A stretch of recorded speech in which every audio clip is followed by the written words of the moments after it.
Right. Good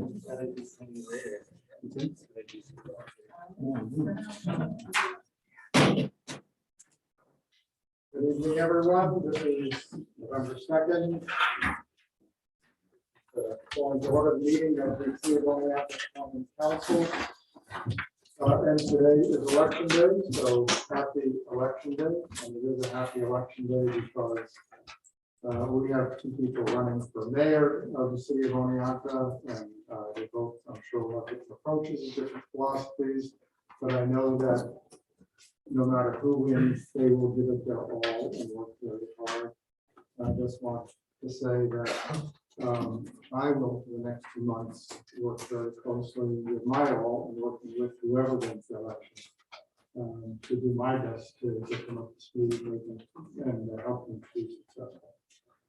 So we'll try to keep tonight's meeting going at a brisk pace because I know that there's at least 2 people on here that would like to be out before the polls close.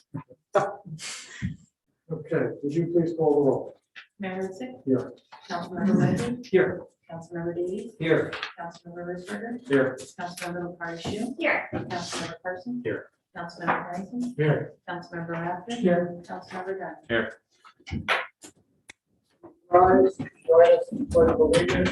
Pledge Allegiance to the flag of the United States of America, and to the republic which stands one nation under God, indivisible, with liberty and justice for all.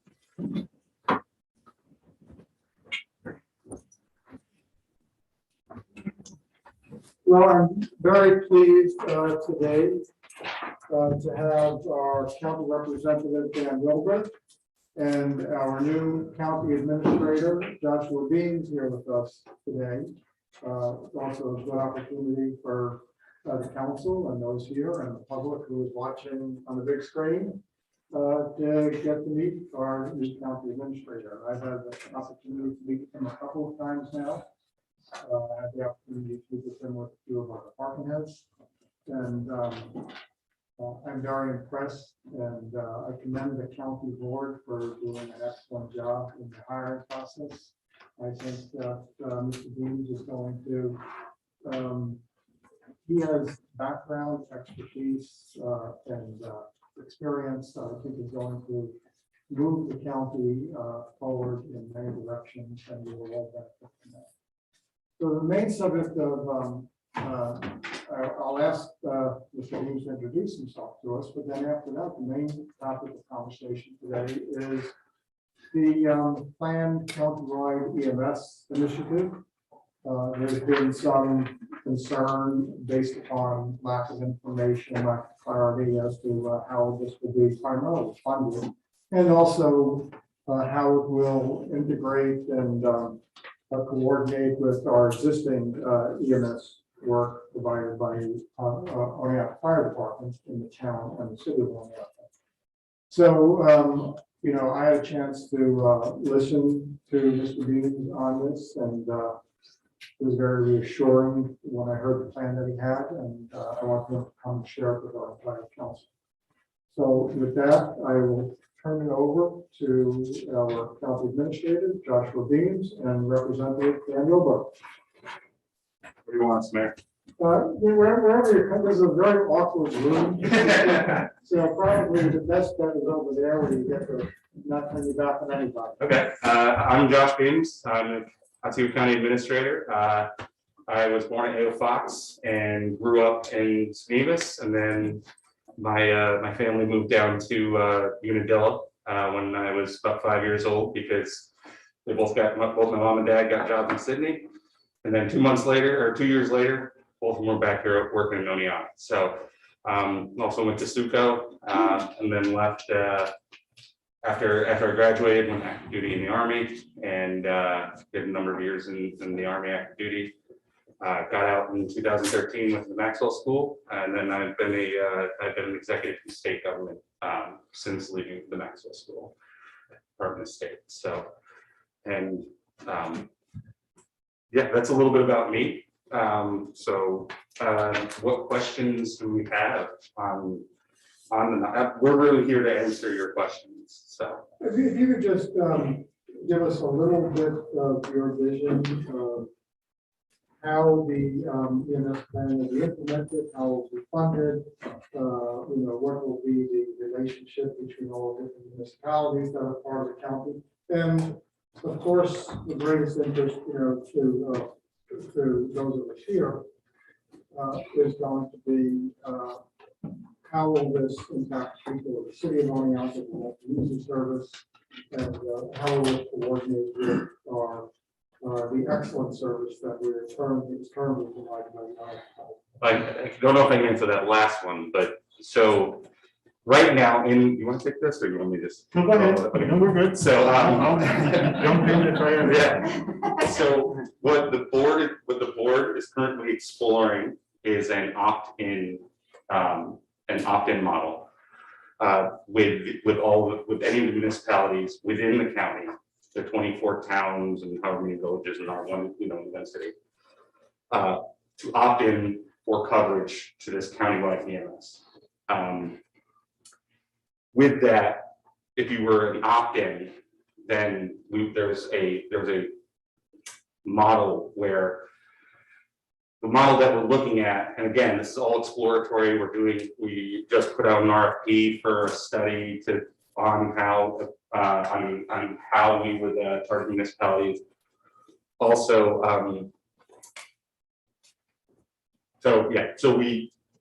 we're exploring that, but it would be based off how it would be funded would be based off of population. Right now, what we're exploring population. Was it per Similar to the workers' comp. It's similar to the workers' comp model, where it's population, what's the Usage usage based on statistical, responses and things like right. The first 2 years of it, it's in next year's budget to be paid for by ARPA money, and then we're committing to pay for the second year with ARPA funds as well. So it's really that third year on that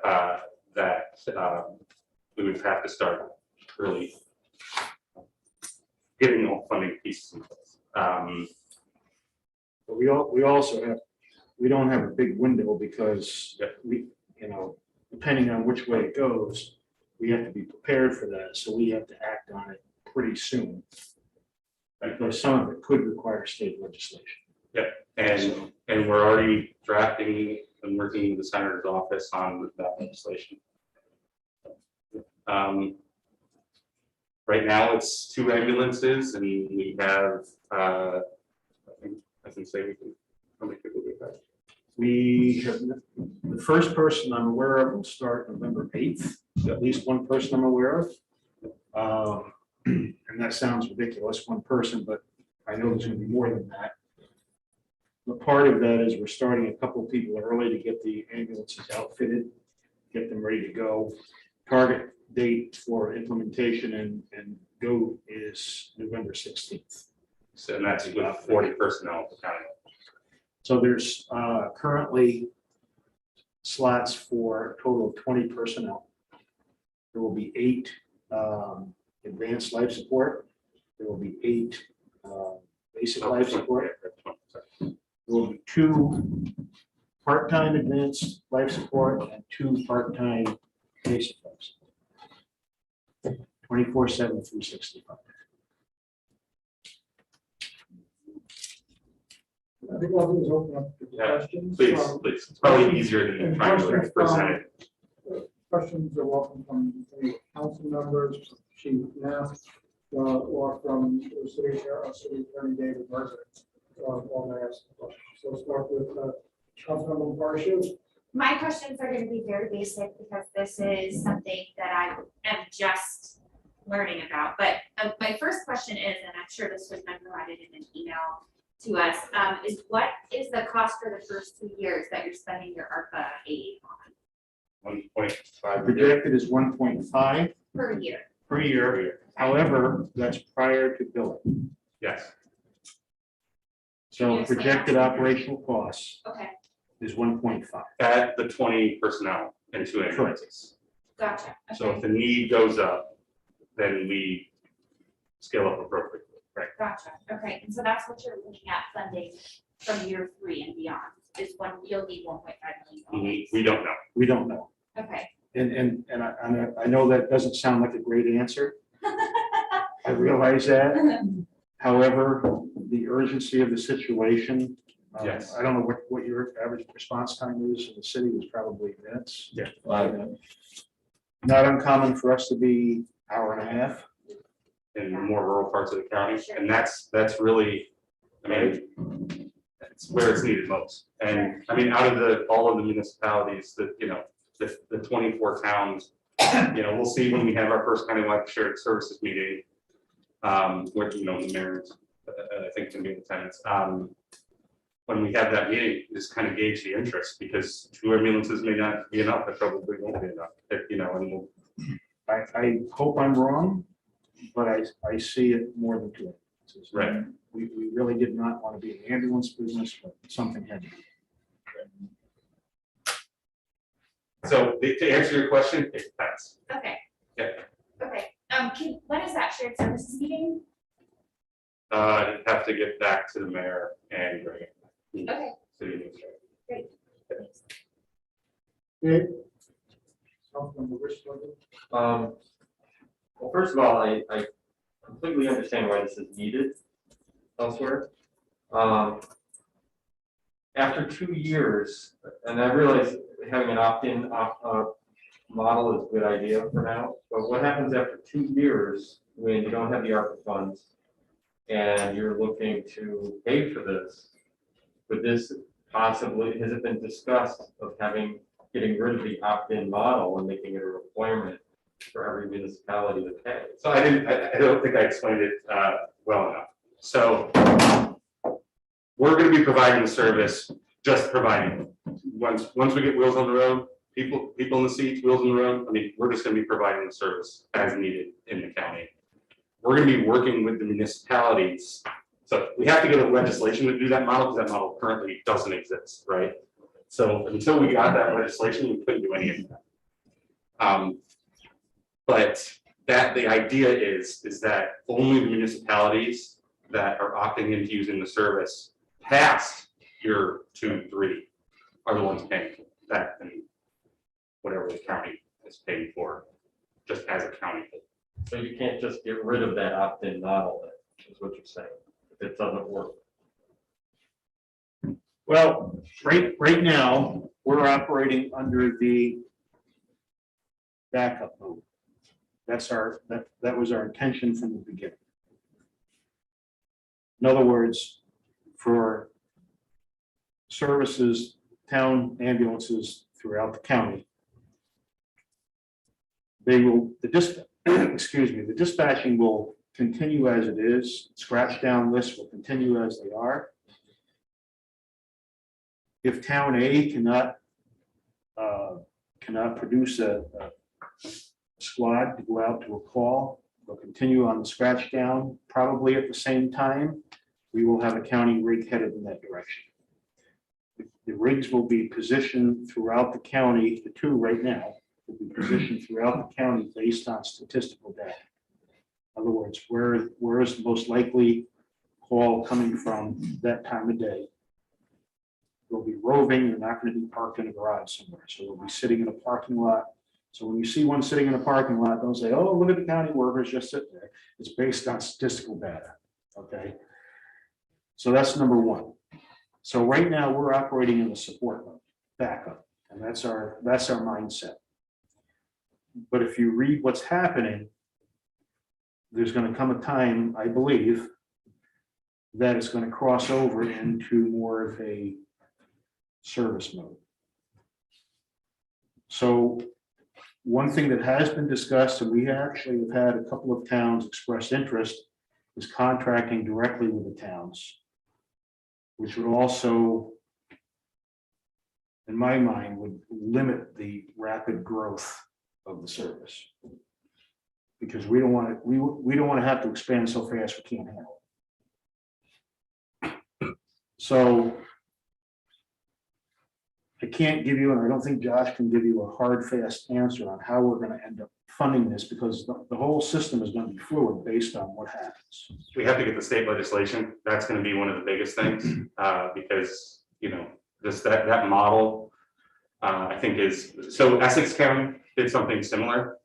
Right, so, but Essex County, they tried to get some certain state legislation, but it was a little bit more forceful that the county was charging.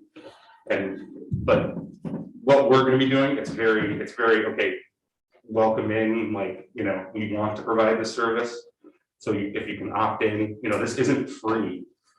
You can't provide the service for free anymore through volunteer, Past year too. Yeah.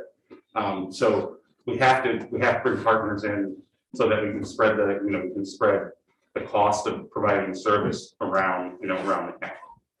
So what's the backup plan if there's no legislation for the opt-in? I'm confident I'm pretty confident on the legislation. Worst case scenario will be contracted. Would be MOUs, worst case scenario, would be MOUs with whatever municipality. Yeah. Nice. From the drive. Hi, really good to have you here. Thank you. So 1.5 in that first year, 1.5 in the second year. I presume the cost of ambulance, the two ambulances are a part of those dollars? No, so that's personnel cost. I think, yeah, almost private. Well, personnel and operations, so Yeah. fuel, Yeah. supplies, equipment, things of that nature. I think actually that's my question. Thank you. From Davies. Thanks for being here as well. You mentioned a fluid funding model, but I'm just interested to know if in your kind of rough estimates, will the cost of this program in the third year and every subsequent year be covered by the municipalities opting in? Or what level of percentage will that cover, and then what level of percentage will come out of the county? But I wish I could give you a better answer, but that's part of the study that we're doing. And as soon as we have that study, what's appropriate for the county to cover as opposed to what each municipality could cover, we're just, the county would just ask, we would just want the fair share of what the service that they're getting to be covered within that opt-in. So that's what we're studying right now. We that the specific, I'm sorry. Yeah. So as a council, I don't think it's any secret that the fire department always wants to go to a seventh man. And we've wanted to do that for a long time now. So I guess my question to you guys, if you determine that you need more than 2 ambulances, would you at least sit at the table and have a conversation, some sort of Happily, maybe we could reach an agreement to Happily. share services? yes, And absolutely. contract with you guys? I can't stress enough, and I think Mr. Beams will be on this, everything is on the table. We just can't have these response times. We have an aging population. If you have some kind of an idea, if the council has an idea, Yeah. let us hear it, Let us figure it out together. From Harrison. Mr. Beams, you know that I'm about shared services. You and I had a quick 10-minute conversation, and I thank you for putting up with me. And we historically in Oneonta have always, tones went off and responded and tried to help out our neighbors as much as possible. As Chief Knapp alluded to, we're always willing to help, and I think Oneonta could really help out the county in a lot of ways. But the other thing is we're also starting to get to the point where we have been covering calls and really running our shifts, which are 24 hours, really into the ground, because they're running so many calls, and so a lot of them aren't within our own district. We're going out and covering, long distance to come back and stuff. And so I'm very willing to sit down and come up with some way that we can help, and they can help, that maybe on both sides. So I really think that's not an option on the table. If I'm gonna ask the thing about the mutual aid. That I know that there's a mutual aid agreement per se, that if it's a mass casualty incident, our ambulances respond, like a motor vehicle accident, we got 3 to 4, because that's a true mutual aid where, the agency only has one ambulance, so you need an extra ambulance. If that happened to us, reciprocal, is that's still gonna be part of the mutual aid agreement? So like say all 3 of our ambulances are in a motor vehicle accident, Listen, but we need a 4th one, going on and easy break, I mean, it's available, let's go. Yeah. even if we're not opting into, absolutely. okay. You're at Siegel County. Even if you're not opted in, even if this city or the town isn't opted in, you're still part of the county. You're still, I mean, it's county service, so, yeah. Thank you.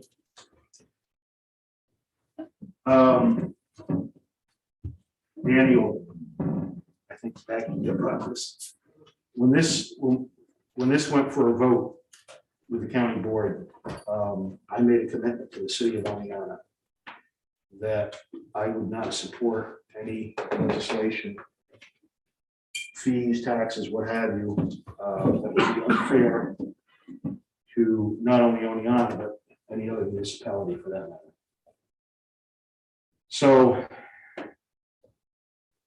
God willing, I'm on the board for the next 2 years because I ran unopposed, so I'm pretty confident I'll be all right tonight. I can't say whether I'll still be chair of public safety or not. That's up to whoever's chair of the board. But I will hold to that commitment. Anybody else? Okay, 100%, we're supportive. I think everybody in the city of Oneonta is supportive of what you're doing. We recognize the need for it. It really there should never be any place in this country where somebody has to wait an hour for an ambulance. And so, so I applaud you for what you're doing. Truth be told, it's scary. This is not the way we normally like to do business, but the urgency was pretty clear. It happened quickly. There was a lot of good communication. There was, a lot of unanswered questions. We want to be partners in this. Perfect. Because, we are all one county together.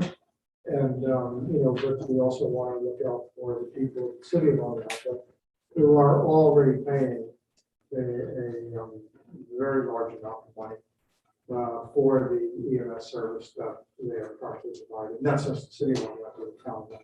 Understood. And on the communication piece, when we met with the administrator, when the 3, 4, 5 of us met the other day, the administrator and I agreed that we were going to have like bi-weekly calls. And that's going to be, I think, really good. That's really going to open up communication between the city and the county so that one hand knows what the other is doing. That's great. Going back to what the chief said, by all means, if you have some ideas that we can collaborate and work together on this, the more the better. And when we start those countywide shared services meetings later this month, I believe it's the 17th, but don't quote me on it. That we'll have more voices at the table with more municipalities and the county, and we're trying to get that so that we can get some reimbursement money back from the state through that program to help again in year 3 and out. So. There are no other comments or questions? I think maybe I have one. Yeah. Has the CON been applied for? Yes. Exactly. Yes. And have do you already have the agreements in place with the hospitals? I believe yes. And is it Bassett and Fox? I believe so, yes. Would they be available to receive them? Ray, I would have to speak to Mr. O'Brien about that. He was not available tonight. He's also waiting for polls. But I can get back to that answer. Has there been an inspection scheduled yet with the Department of Health? No, I don't believe, I don't know, but let me check on that too. We'll get Because I back to you. know we'll get back to you. I just had to sign some documents not even a week ago, and that was after a visit to Department of Health. So I don't want to, let me check on that as well. But the CON has not yet been issued. The CO, my understanding is the moment they received the CON, it's effective. And that's why we delayed so long issuing or applying for that, because you have to be operational within 30 days of that being issued. So the moment they receive it, my understanding is, and this is not my area of expertise, maybe you can jump in here. Your 2-year clock starts then. Exactly. Yeah. 2-year clock starts, but you also have to be in operation within 30 days. I believe. So we held off until we were pretty close to ready to go. So that's in place. So my understanding is the moment Department of Health receives that, and they have received it, that it is effective. So that is a temporary for 2 years, correct? Yeah.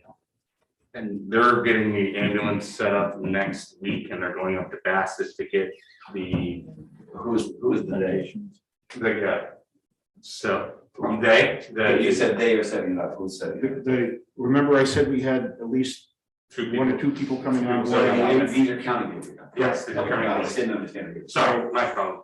So we have, I believe it's 2 coming on board on the 8th. Ahead of everybody else is going to be coming on, because we had to allow for 2-week notifications and all that good stuff. So we have 2 people coming on board, and their primary mission is going to be waiting those roads. So they're ready to go. So they have to go to Bassett to get those controlled substances, right? Is that right? Yeah, so I would think from that the agreement is in place with Bassett. But again, I can't give you a definite. I'm 99% sure that the agreements are in place. I'll check with Mr. O'Brien.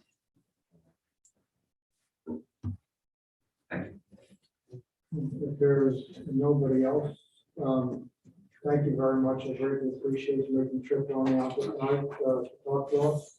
We'll keep the communication going, and hopefully we'll get out from there. Thank you. Thanks, everybody. Thank you. Take care.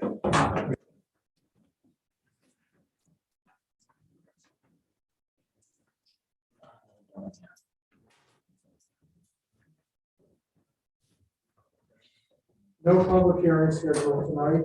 For the kind of petitions, anybody here to address the council? Mr. Daniel Abbott. Good evening, everybody. Mr. Mayor, thank you for giving me the opportunity to speak.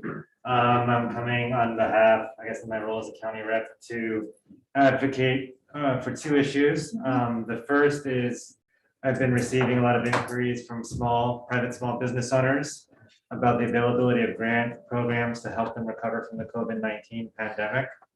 And I wanted to make a case for the city to consider using ARPA money to help small businesses that weren't able to take advantage of the PPP loan or the other federal stimulus packages, opportunities due to a lack of technical capacity or understanding of the processes.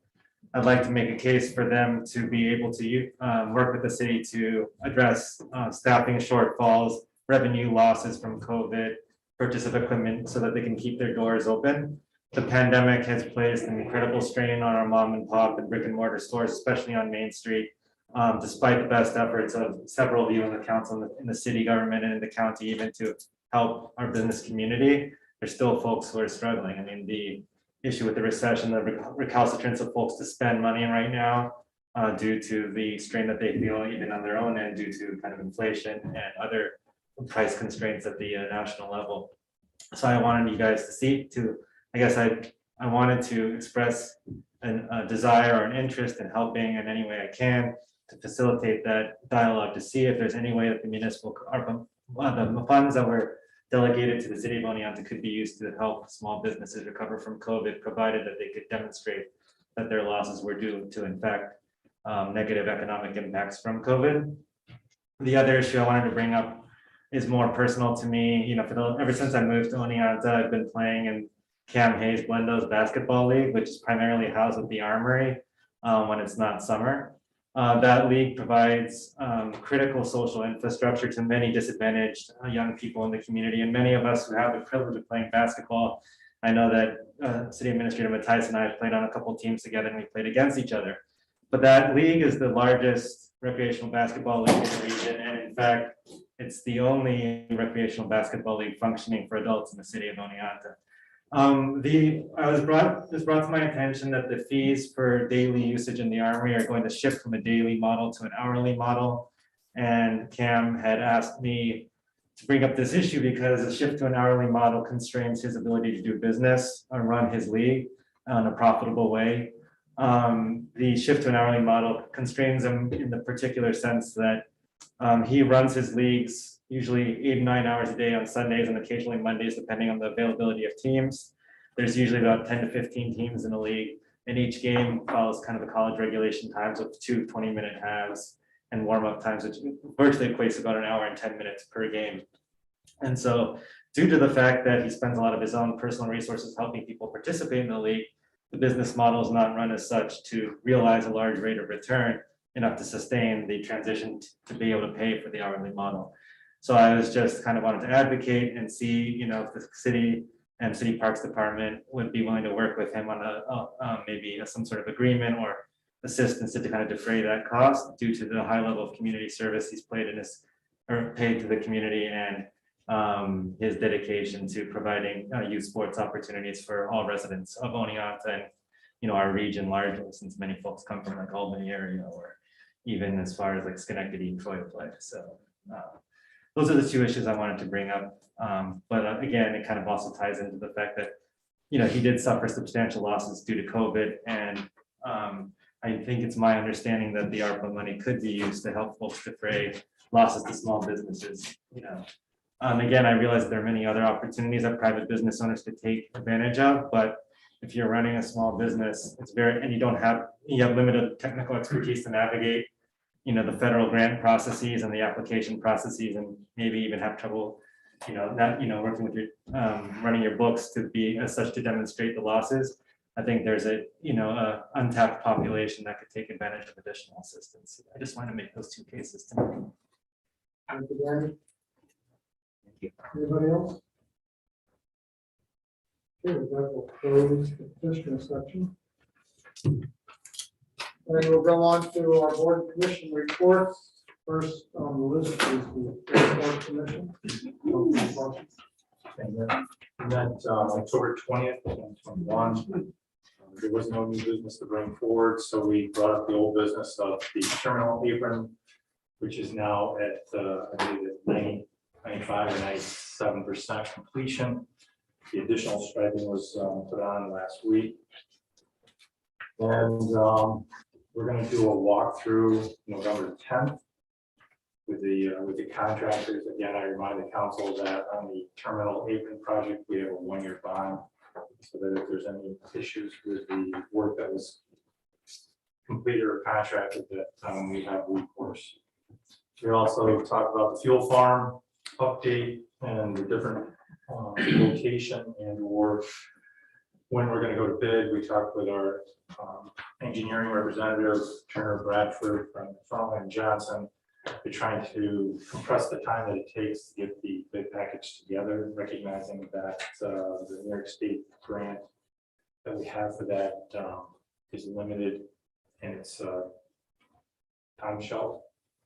So we're trying to have that package, the bid package completed by the end of the year, ready to go for the first quarter of 2022.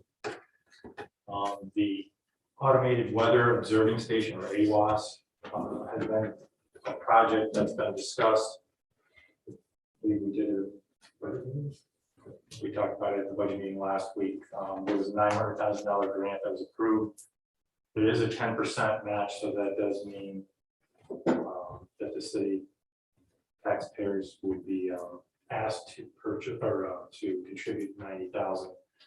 But I believe I'll back up. The project is $1 million currently as estimated. The engineer believes though it's going to come below that, well below that. So it'll be probably in the 80 to 90,000. And then we talked about the parallel taxiway and that the engineering will continue through 2021 and into 2022 for the parallel taxiway. And so that was the discussion of the. Thank you. Questions? Councilmember Murphy? Thank you. Just a quick question on the 10%. Would that be due all at one time? Okay. Great question.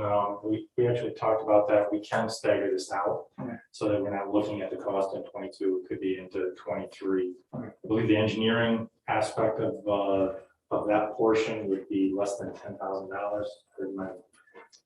Yeah, they were paying 75,000 total, everything for $7,500 match. So part of that. So yeah, it would be under 10 grand for a portion of the engineering portion of that. Thank you. I have a similar question.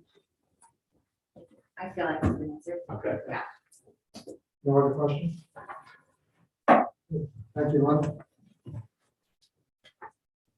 Planning Commission, Councilmember Risper. Thank you. Planning Commission met on October 20th.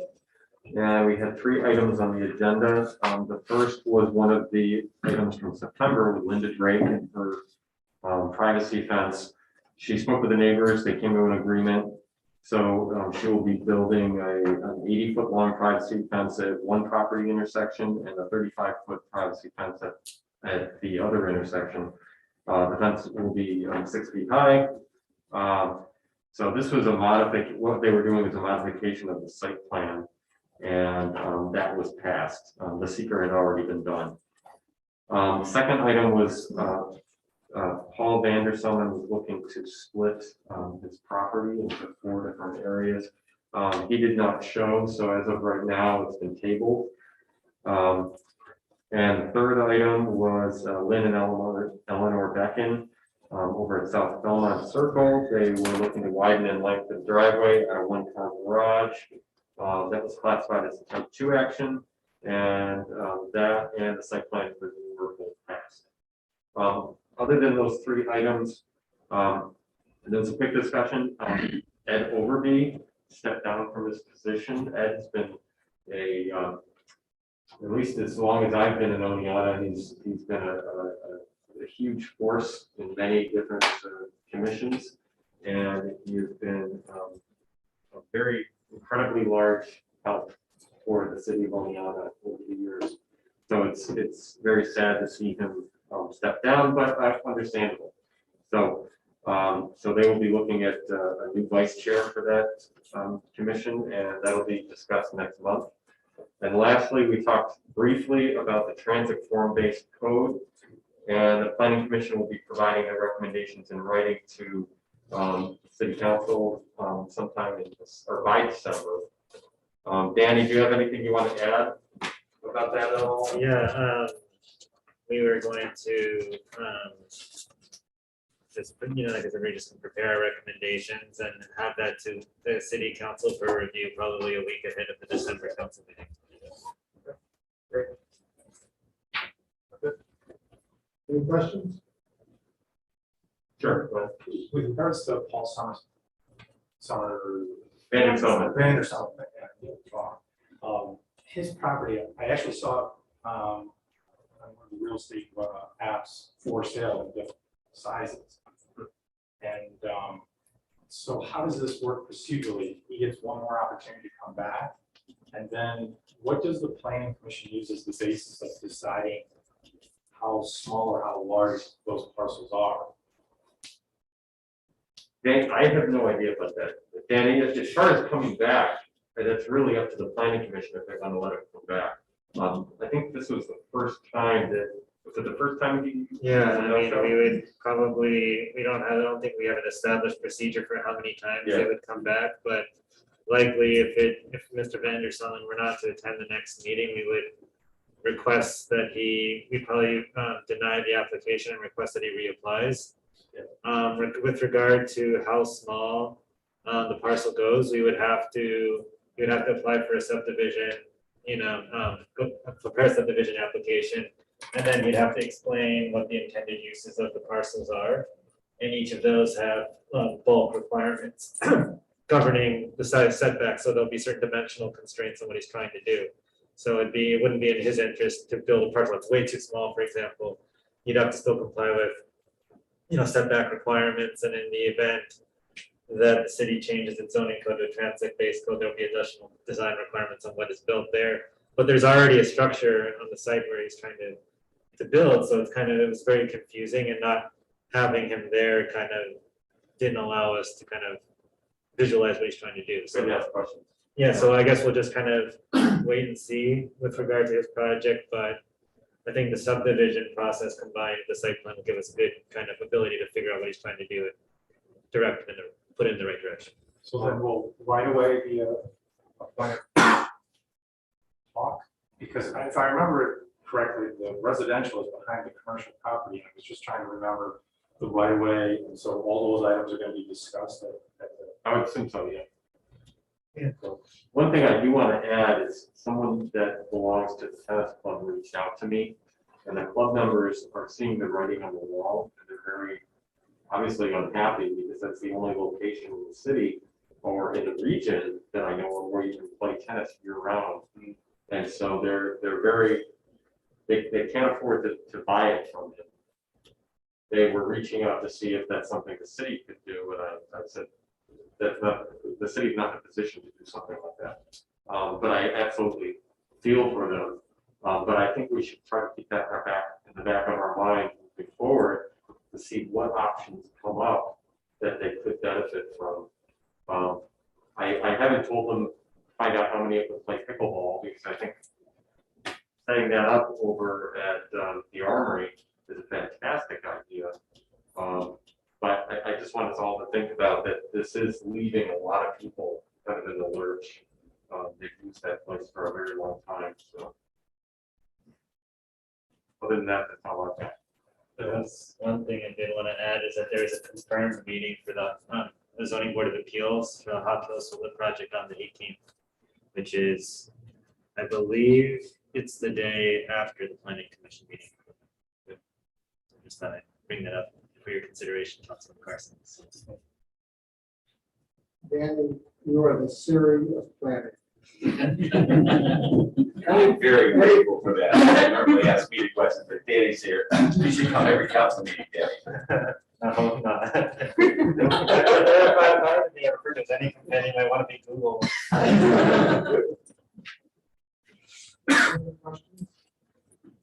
Okay, thank you, David. Commission on Community Relations and Human Rights, Councilor Murphy. Thank you, Mayor. We met last Thursday, October 28th at 7 p.m. We had a lot of things on the agenda. A lot of it was just basically setting up meetings and discussing future venues for future events. We did decide that on December 4th, we will be, I believe it's December 4th, discussing the role and purpose of the commission, reviewing the core values as well as the mission statement for the commission.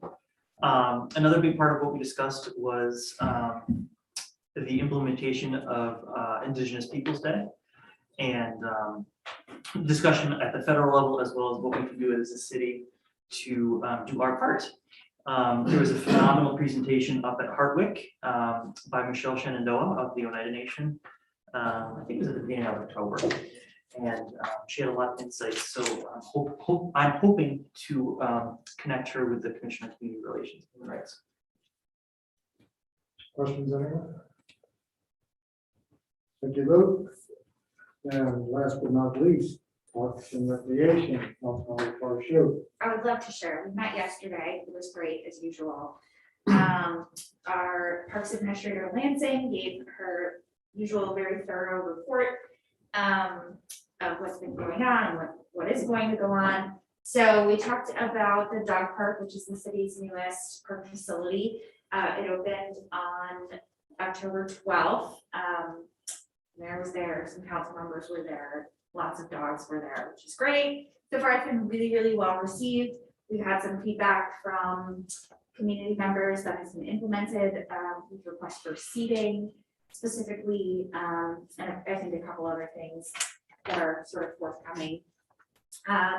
One of the other requests that we received from community members is about closing for the winter, and they would prefer that we didn't, which I agree with. I mean, I think in the winter, your dog especially is like cramped up at home, if you can take them somewhere and just let them run in snow where you don't have to be physically trudging yourself, that's great.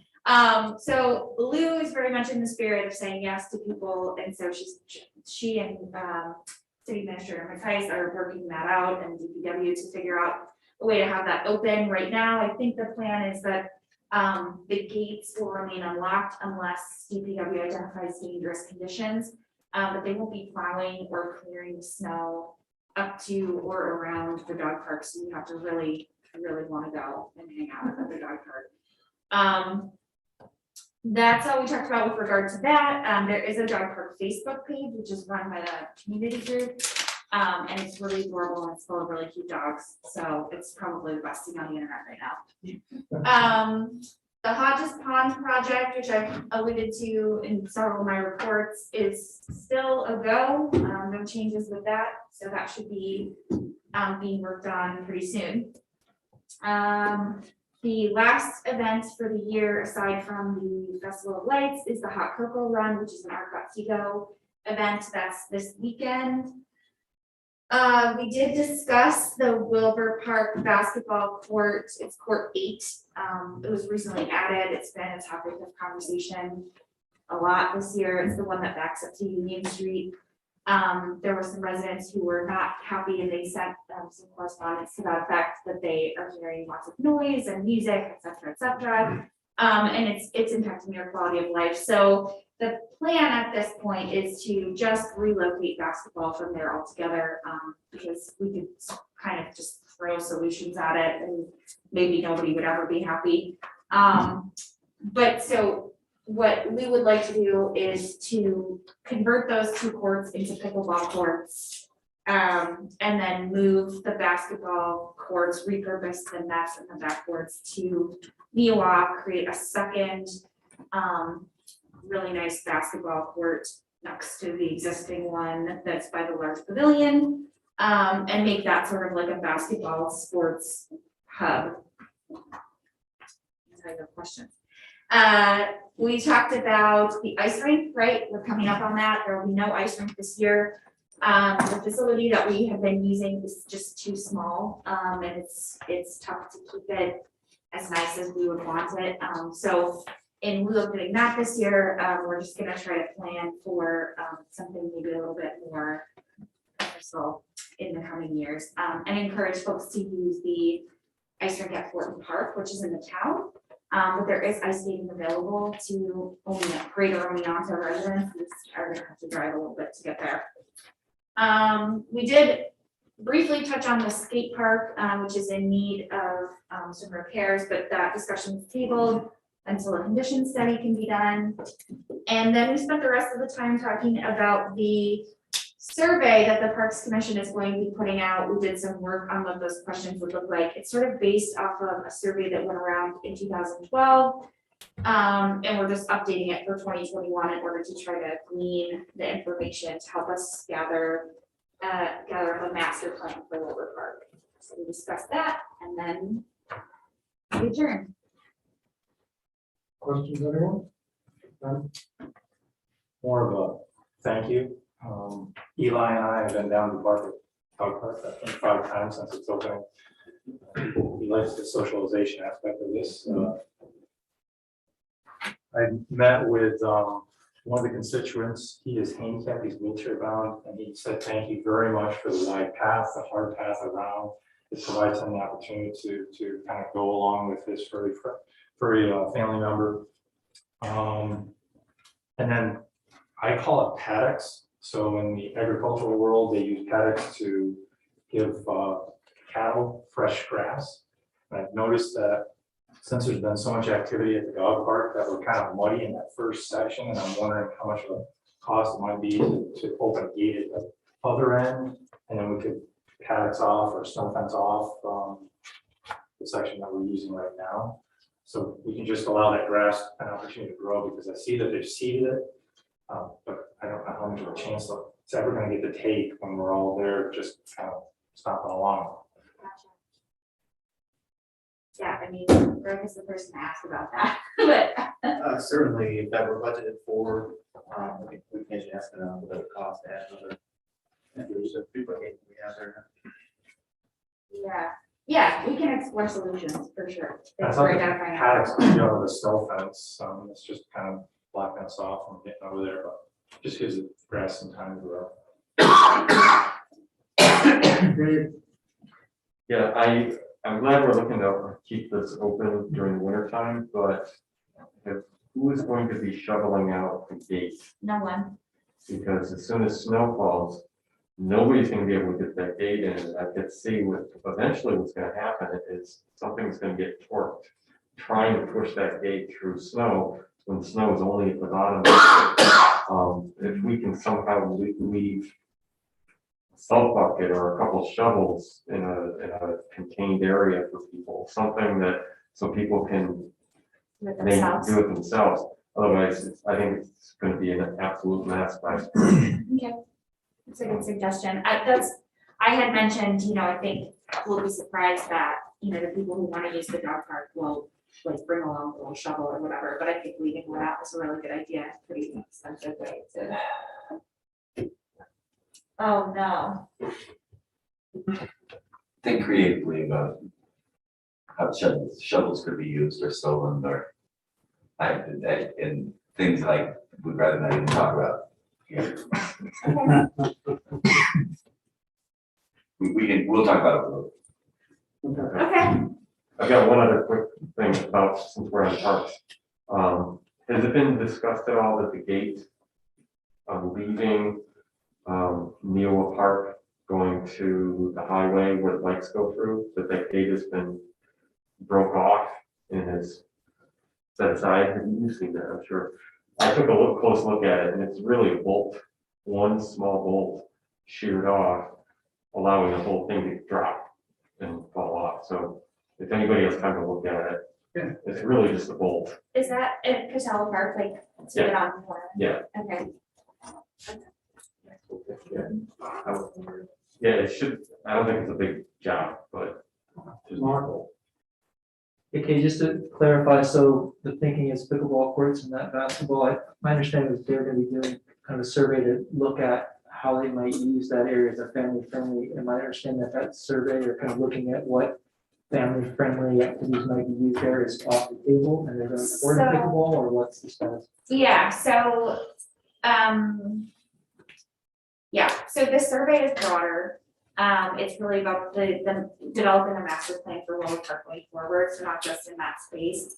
And it may be that, we, from this information that we get, from the survey, that we identify a community, kind of a wish list item that would be a good fit for that space.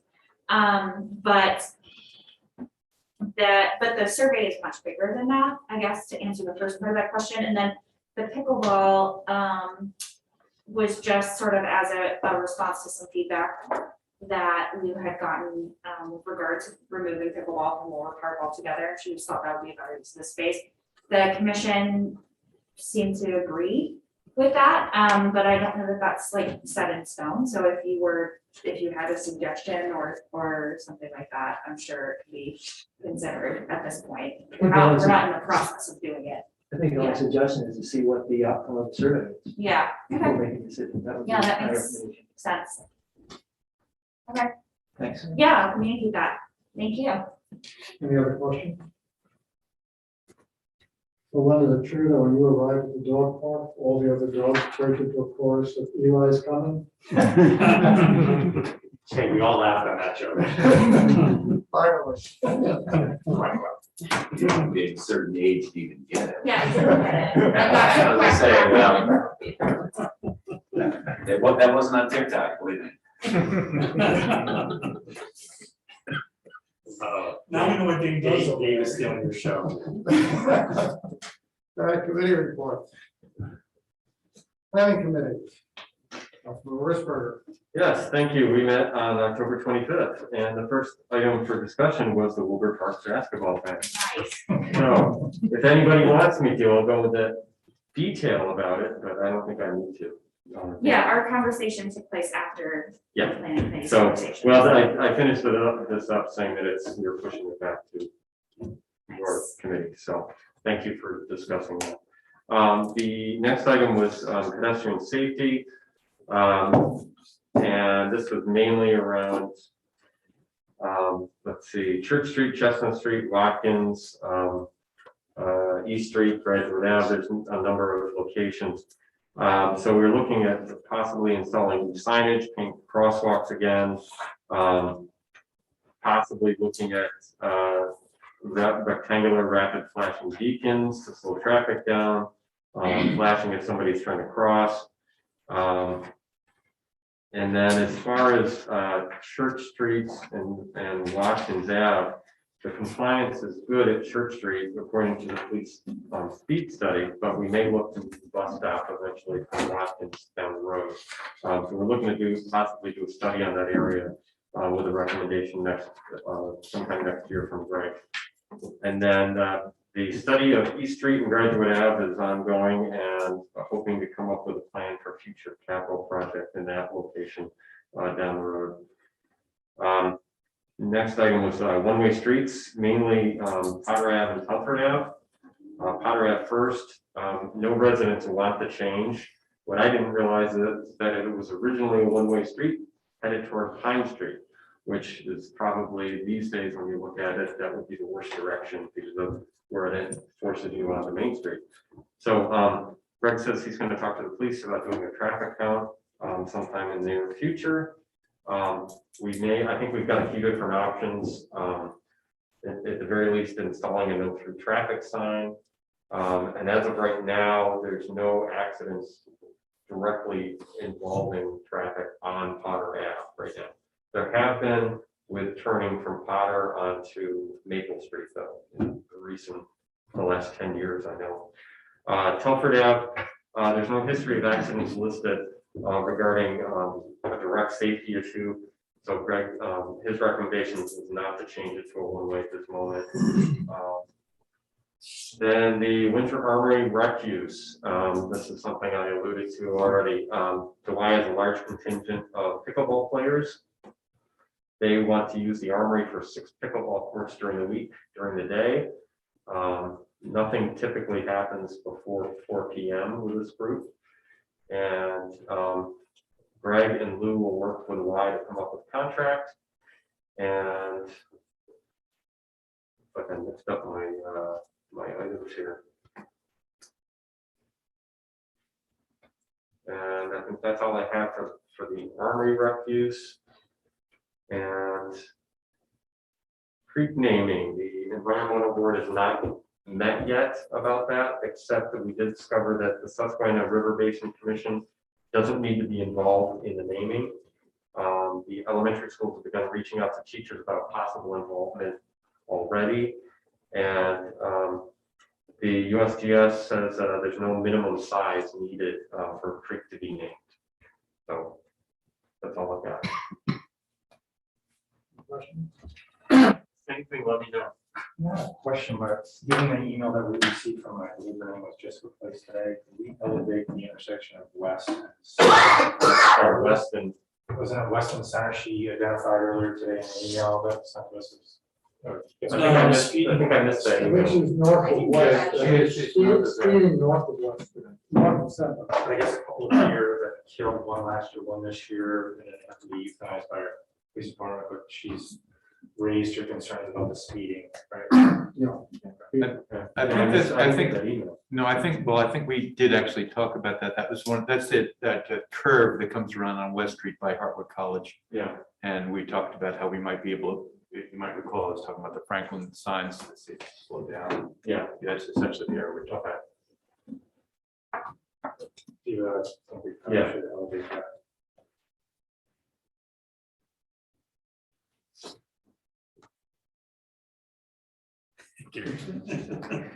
Councilmember Harrington. We're talking about speeding and stuff like that. I know, Councilmember Drake brought it up when I was sitting in the back. Greg in the PD has done a speed up by my house. Waiting for the results from that to come back. OPD has come back down. And they do sit down on River Street to try to help slow traffic down. Ray and I have also talked about putting up pedestrian signs on River Street at the crosswalks, because some of our residents have asked for those. River Street's actually taken off in the way of biking and walking. It's getting a lot of foot use and a lot of biking use.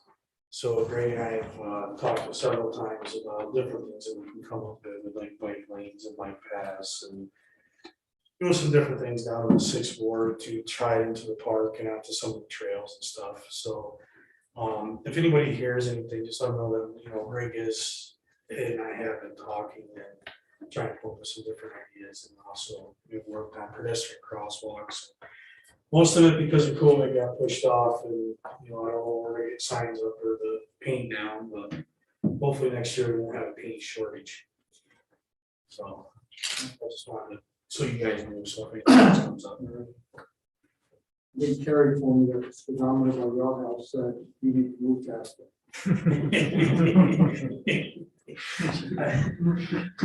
All right, let's go to the city administrator's report. Finance. Oh, finance. Second time I've done that in a row.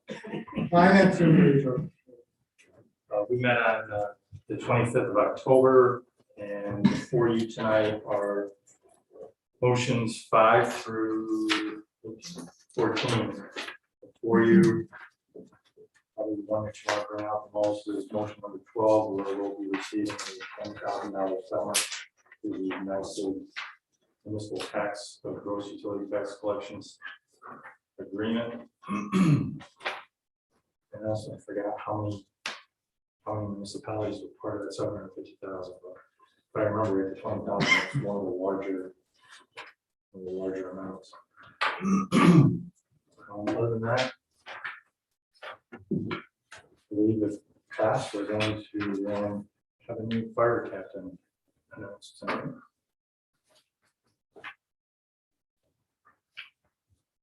We discussed the infamous van with the camera for the police water.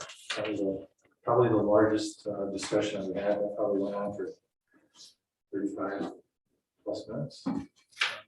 It was hard for all of us on the committee to, we're looking at the budget knowing full well, but it's just something that it's an asset that we need to go forward. questions, anyone? Now. I'll keep it brief. I had the pleasure of attending the police academy graduation this past Friday. We had 3 new recruits graduate: Thomas Steinberg, Carolina Stipelkowski, and Michael Blue. They all did very well, obviously, to reach graduation, and they're hitting the ground running with OPD. And it was actually very nice. Thomas Steinberg, in fact, won the academics award, one of the few awards they hand out at the academy.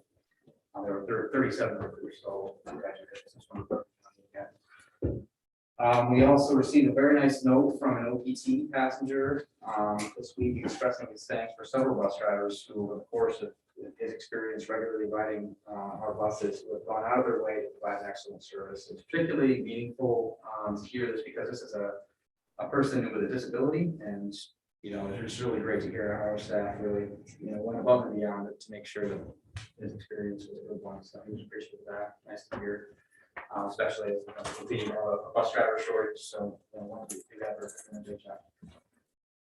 Just want to mention we did have our annual pre-winter snow and ice control meeting. We sort of just talk about plan for the winter with DPW, fire, police, and OPT and others, central garage. And one of the topics of concern that's been expressed is the reduced number of parking spaces in Center City with the B Street launch projects ongoing. Which puts us down, in my estimation, around 170 spaces during construction, 87 spaces post-construction. So what we're planning, and we don't have the details of this yet, but we'll send out a PSA relatively soon before the snow applies, is to clear an area in Park where cars may park during a snowstorm to get off the road if they're unable to otherwise park in their driveway or elsewhere, and possibly, hopefully, provide a shuttle service at certain times during the day in advance of it, just following storms, so that people can, have the convenience of being able to park their car somewhere if they don't have a place to park. So we will announce that. I'm just gonna work out the details with Dave Hotel and Jenny as to how we're going to work that. We think we can utilize an existing bus route, just a diverting into the park and swing back at the station. And then heading down Center Street, which is relatively close to where the T Street parking lot is now, which will allow people to kind of get back to where they work at, say, parking in these lots before to it. So we think that's the best solution that we can provide. If it becomes an issue. Let's see, I just wanted to make my usual mention of the current job openings we have. We still have a deputy community development director advertised. We have 4 actual vacancies in the public works department. Had a couple of departures recently, plus 1 anticipated.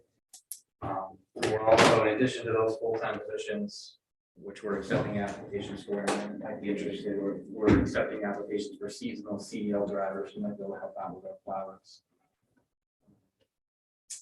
And of course, we have OT part-time bus drivers there as well. So he's looking for more qualified bus drivers. That was all I had tonight. Are there any questions? Thank you, Brett.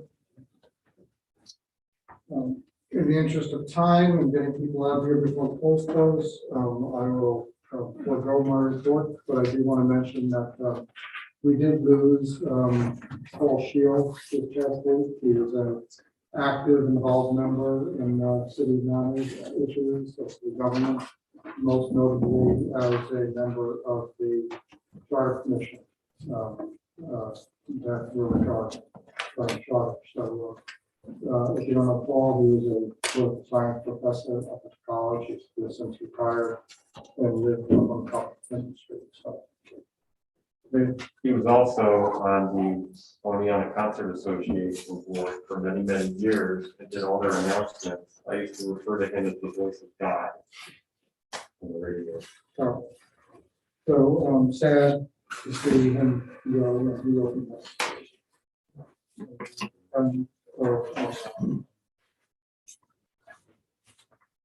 Okay, let's go with the consent agenda. I'll read through, let me know if you want any of the items removed. Number 1, motion of the council to approve the minutes of the special meeting held on October 19th, 2021. 2, motion of the council to approve the minutes of the regular meeting held on October 19th, 2021. 3, motion of the council to approve the minutes of the special meeting held on October 26th, 2021. 4, motion of the council to approve the warrants with total $807,597.32. And that the same be placed in the director of finance that 4th payment as presented.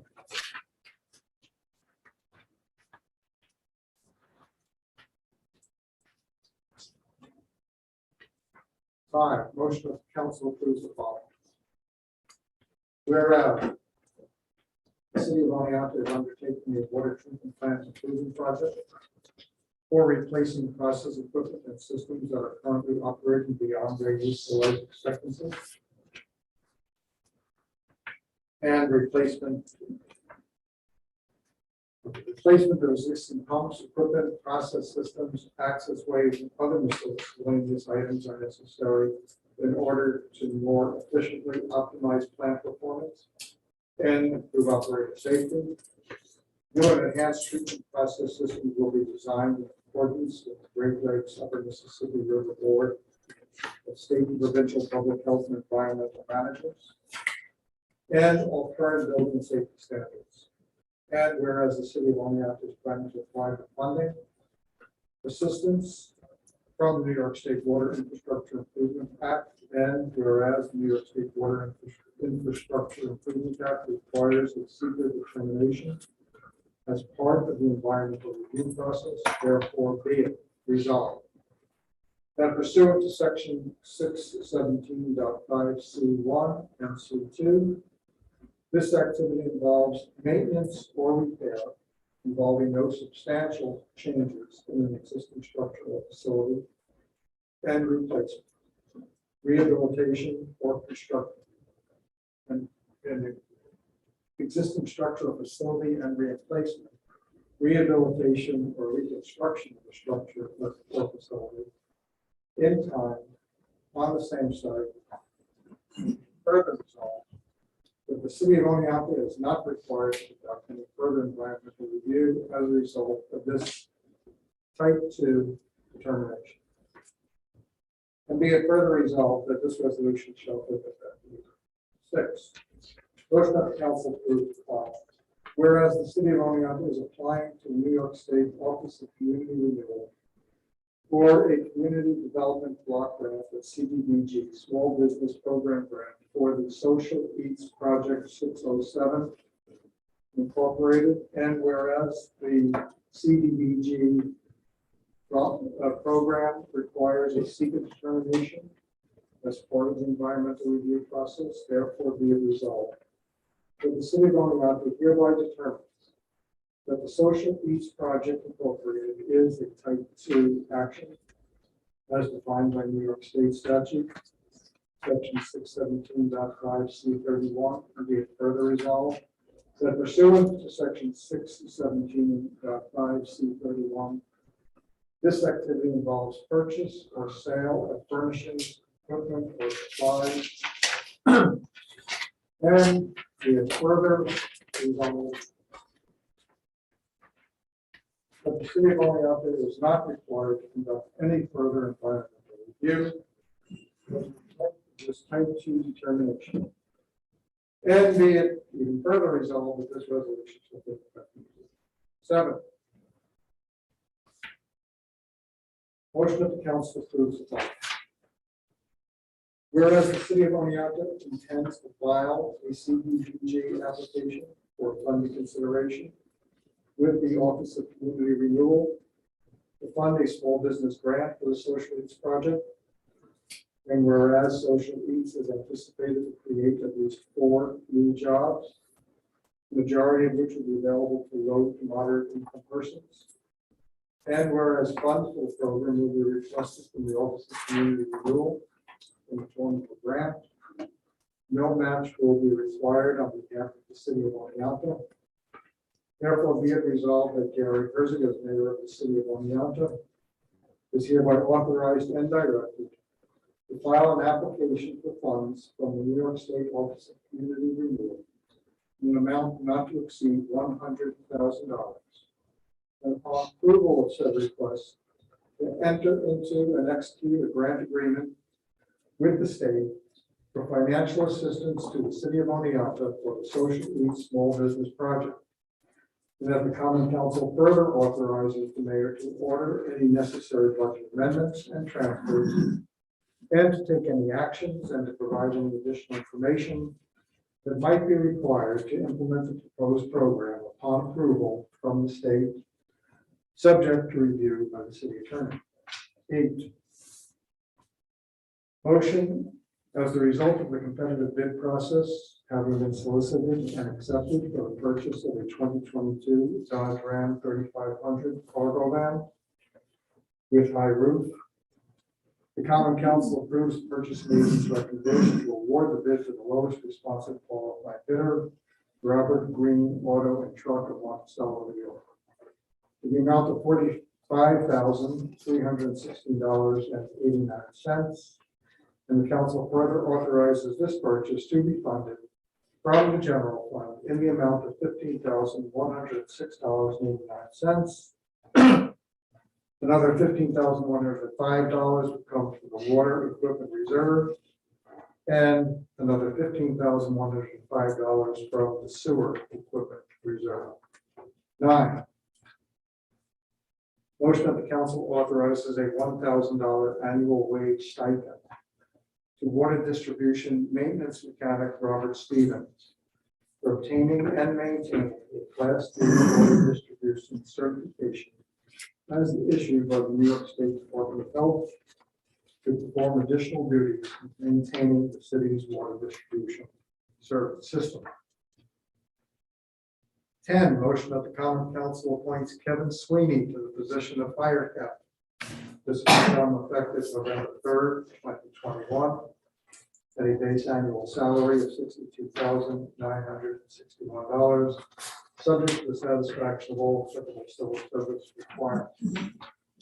11, motion of council to modify the part-time wage scale to add the positions of part-time senior water treatment plant operator and part-time senior wastewater treatment plant operator.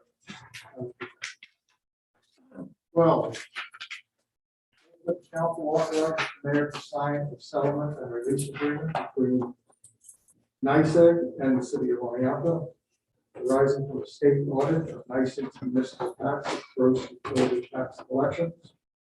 Upon the agreement of all municipal participants to the settlement proposal, the city will receive $20,000 out of a statewide total of $750,000 in full settlement of any further costs against NYSEG on this issue.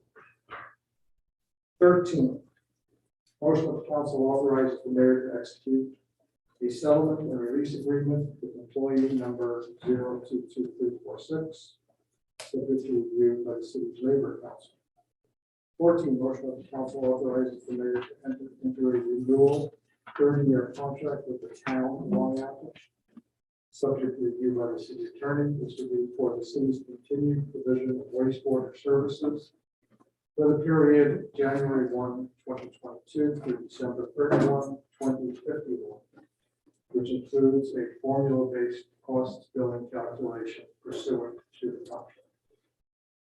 And finally, 15, motion of the council approves the addition of chapter 105 entitled Community Police Board to the Oneonta Municipal Code, which would create the board, which would act as in an advisory capacity and will focus on increasing transparency into police policies, data, and investigation. This ordinance was laid electronically on October 13, 2020. That concludes the consent agenda. Any request to remove any of the items? 10. 3.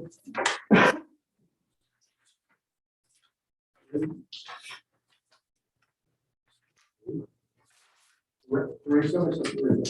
3. Okay. I'll entertain a motion to approve the consent agenda minus items 3 and 10. Councilmember Murphy moves it. Councilmember Carson second. Please call the roll. Councilmember Murphy. Aye. Councilmember Davis. Yes. Councilmember Lisberger. Yes. Councilmember LaFarge. Aye. Councilmember Carter. Yes. Councilmember Henry. Yes. Councilmember Rashford. Yes. Councilmember Doran. Aye. Motion passes. The consent agenda passes. Less items 3 and 10. And impressive choreography from Councilmember LaFarge. It doesn't count as that chair. Let's go to motion 3. Motion that approves the minutes of the special meeting held on October 26, 2021. Do I have a motion to approve? Councilmember Murphy, do I have a second? Second. Councilmember Harrington, discussion. While I was with you all in spirit, I was not with you in person. The minutes should reflect that I was absent from that particular day. It will be corrected. My apologies. Not worried. As soon as you pulled it, I realized what I did. Any further discussion? Please call. Councilmember Murphy. Aye. Councilmember Davis. Abstain. Councilmember Lisberger. Aye. Councilmember LaFarge. Aye. Councilmember Carson. Yes. Councilmember Henry. Yes. Councilmember Rashford. Yes. Councilmember Doran. Aye. Motion 3 passes. We will move to 10. This is the appointment of Kevin Sweeney to the position of fire captain. I would be the first to say congratulations. And do I have a motion to approve? Councilmember Drennan, second by Councilmember Risberger. Discussion. Somebody want to say congratulations? Yes, congratulations. Thank you very much. Well, almost congratulations. Congratulations. Okay. Formalities there. We'll take some pulpit. You gotta make them stand out a little bit. Well, we'll take the vote before the applause. You're making it sweat is what you're doing. Please call. Councilmember Murphy. Aye. Councilmember Davies. Yes. Councilmember Briceburger. Yes. Councilmember LaFarge. Aye. Councilmember Carson. Yes. Councilmember Harrington. Yes. Councilmember Rath. Yes. Councilmember Grant. Aye.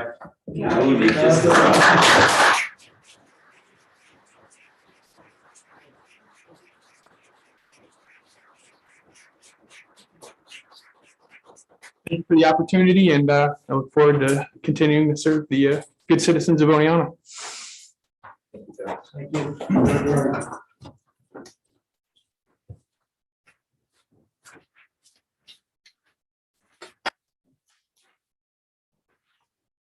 With that, we have additional business. Hearing none. Murphy. I promise I'll make this brief. I just wanted to thank everybody involved, from leadership all the way through everyone involved. And for fear of excluding somebody, because there were quite literally close to 100 people involved. Thank you everyone for voting to pass the new addition to the community police board. I think this is a great way to advance equity and transparency in the city. And there was a lot of work put into it from all aspects. Thank you, everyone. Everyone. Anything else? Any correspondence? No correspondence, but if I may, in front of you, council members, you each have a thumb drive. That is the laying of the M1 ordinance, which stands at 159 pages, so it was not printed. Just bring your attention. It's the first. She really did save a tree. Yeah, about 5 rays of paper. I don't believe there's a need for executive session. So with that, we are adjourned.